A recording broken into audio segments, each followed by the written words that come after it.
will dry all your tears. Blue sky appears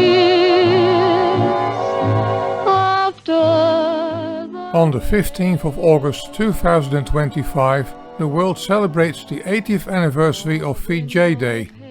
VJ Day, or Victory over Japan Day, is the term used to describe the end of World War II. While the surrender of Nazi Germany on May 8, 1945 brought an end to the war in Europe, the conflict in the Pacific raged on for another 3 months. Shortly after VE Day, Victory in Europe Day, the US intensified its attention to also end the war in the Pacific. Japan refused to surrender, despite heavy bombings by the American Air Force of major Japanese cities, as well as heavy fighting on the Japanese islands. President Truman issued a number of warnings to Japan's rulers, like in this fragment. They should know better. They should realize that this nation, now at the peak of its military strength, will not relax, will not weaken in its purpose. It had no effect. Japan continued its war efforts. Another warning was issued on the 7th of June 1945 by President Truman. What has already happened to Tokyo will happen to every Japanese city whose industries feed the Japanese war machine. If the Japanese insist on continuing resistance beyond the point of reason, their country will suffer the same destruction as Germany. The Allies issued the Potsdam Declaration of July 26, 1945. It outlined the terms for Japan's unconditional surrender, promising a peaceful future while warning of prompt and utter destruction if they refused, as already stated in Truman's earlier warning.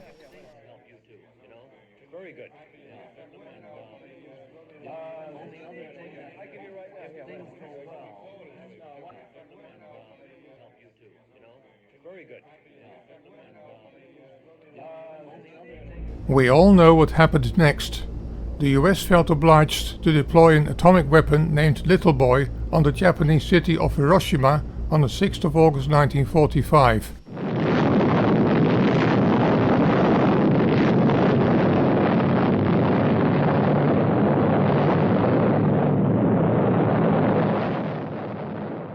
Considering that Japan still remained unwilling to give in, a second atomic bomb named Fat Man was dropped on Nagasaki 3 days later.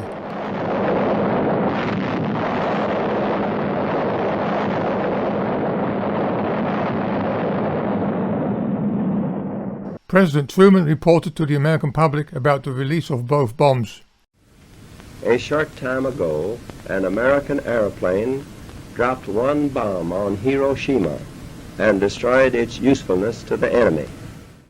Despite the fact that some hardliners in the Japanese government still wanted to continue the war, the Japanese Emperor Hirohito decided to accept the terms of the Potsdam Declaration and issued a statement of unconditional surrender on the 15th of August 1945. The surrender of Imperial Japan was breaking news all over the world. It was a moment of immense global relief and celebration, though it was a culmination of years of brutal fighting and was directly precipitated by the most destructive weapons ever used in warfare. The story of VJ Day is not just one of victory, but also one of complex political calculations, unimaginable human suffering, and the dawn of a new, uncertain era. I have received this afternoon a message from the Japanese government. I deem this reply a full acceptance of the Potsdam Declaration, which specifies the unconditional surrender of Japan. Meantime, the Allied armed forces have been ordered to suspend offensive action. The proclamation of VJ Day must await upon the formal signing of the surrender terms by Japan. The story of VJ Day is not just one of victory, but also one of complex political calculations, unimaginable human suffering, and the dawn of a new, uncertain era. VJ Day on August 15, 1945, therefore represents the symbolic end of the fighting, and a moment when the world was able to collectively breathe a sigh of relief.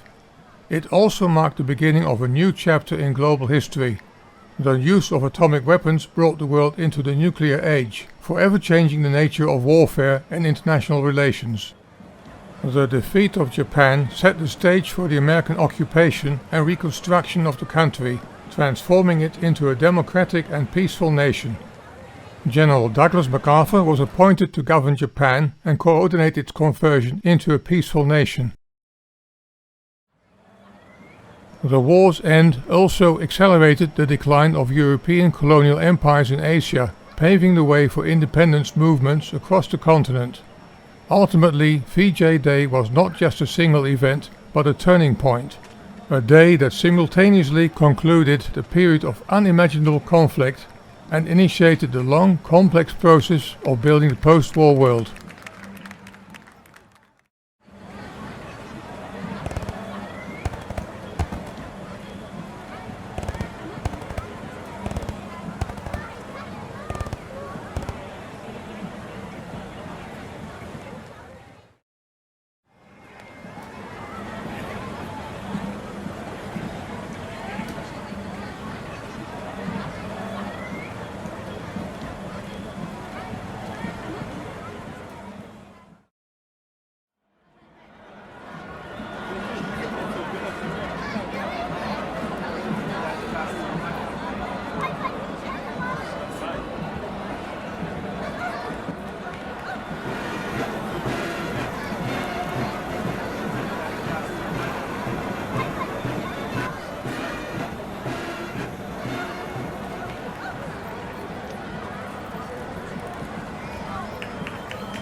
The news of Japan's surrender spread rapidly across the globe, sparkling jubilant celebrations.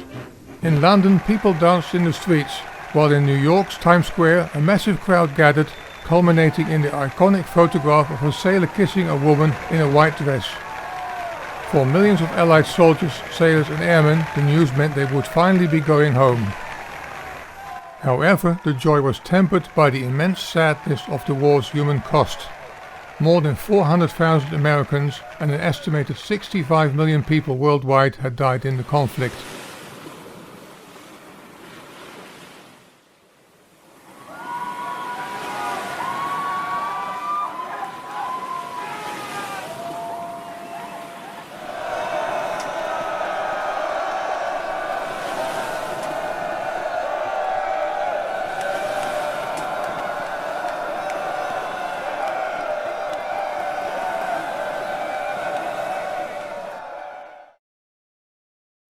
Now please watch these VJ celebrations in the US and in the UK without further commentary.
It is important to note that while August the 15th, 1945 marks the day of the surrender announcement, the formal end of the war was not until September the 2nd, 1945. On that day, representatives of the Japanese government formally signed the instrument of surrender aboard the battleship USS Missouri in Tokyo Bay.